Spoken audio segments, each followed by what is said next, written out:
Communication is essential for healthy and sustainable change, and your communication efforts will contribute directly to your success and your failure. But did you also know what you communicate and the way you communicate about change can be contributing and creating employee change fatigue? Stay tuned. In this video, I'm going to share with you 3 common communication mistakes that leaders make that can influence the development of change fatigue in your employees. If you're new here, my name is Dr. Dawn Marie Turner. I'm a change leadership coach, creator of the Readiness Mindset, and president of Turner Change Management.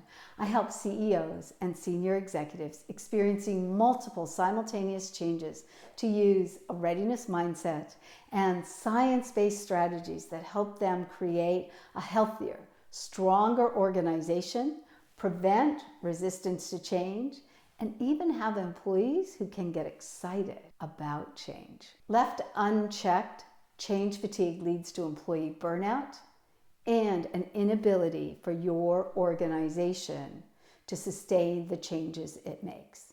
Change fatigue is a type of passive resignation, and I call it passive because when your employees are experiencing change fatigue, they may not have left. They may be showing up for work every day, but emotionally, mentally, and intellectually, they're not fully present.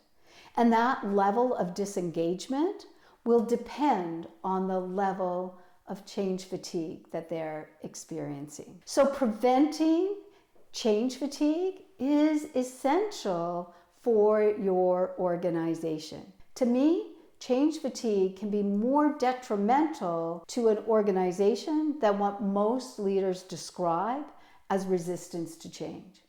And that's because when leaders tell me about employees that they think are resisting the change, those are the employees that are looking to protect the current state. And when employees are suffering from change fatigue, they're not going to do that. They don't have the energy to protect the current state, nor do they have the energy or willingness to move to something new.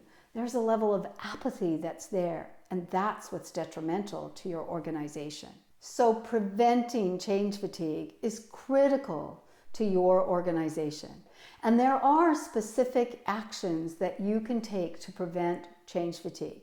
But today what I want to talk about are 3 common communication mistakes that leaders are making that is contributing to the development of change fatigue. The first mistake I see leaders making is tied directly to the way many organizations are still launching and initiating change. They're often launching individual change initiatives or projects, and then they communicate specifically about one change initiative or one project and then another, without giving their employees an understanding how they fit together.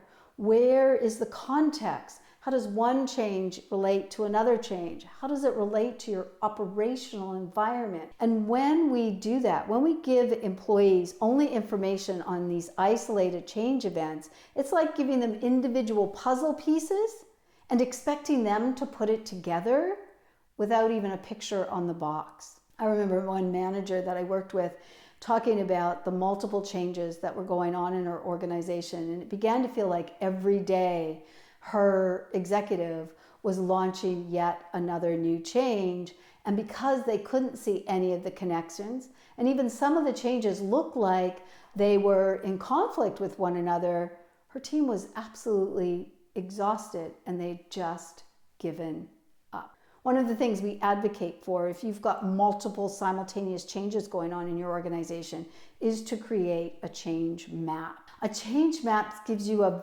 visual dashboard of where the changes are, and you can use that as a communication tool to help your employees see that big picture. The second communication mistake that I see leaders making is grounded in a resistant mindset. That is the belief that people resist change. We use language to organize our thinking, which causes us to pay attention or remember things differently depending on the language we use.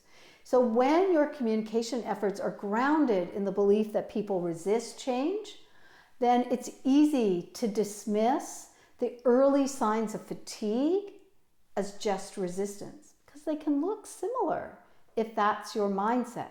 And as a result, you make and take actions that make the situation worse instead of better.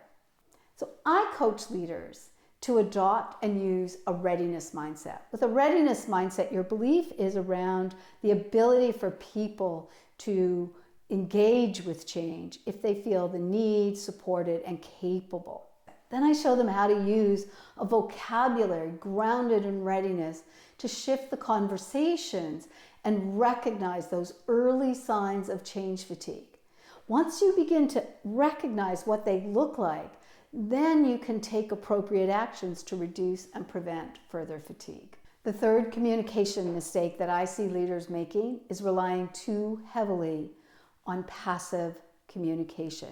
Communication, especially in organizations in the business world, has become synonymous with just giving information. For example, you send an email or give a presentation or host a town hall and you believe, I've communicated. But you haven't really, because communication is an interactive process. So there's an exchange of information and there's an interpretation and a meaning making that needs to occur in order for real communication to happen. The problem with passive communication is you don't actually know what has been interpreted and the meaning making. And if you want more information on that, check out my video on why email is the worst communication tool during change. That's why I advocate during change, especially when you have multiple simultaneous changes, to engage in purposeful, deliberate conversations with your employees. Now, conversation gets a bad rap, but it is the #1 communication tool for enabling change. Communication alone is not going to prevent change fatigue, but avoiding these 3 common mistakes will help. If you'd like more information on preventing change fatigue, check out my website. I've got a great article there called The 6 Actions to Reduce Change Fatigue. If you found this video helpful, click the like button. And if you'd like to work with me directly to prevent change fatigue, create healthier, stronger organizations because of change, check out more information below about my private coaching.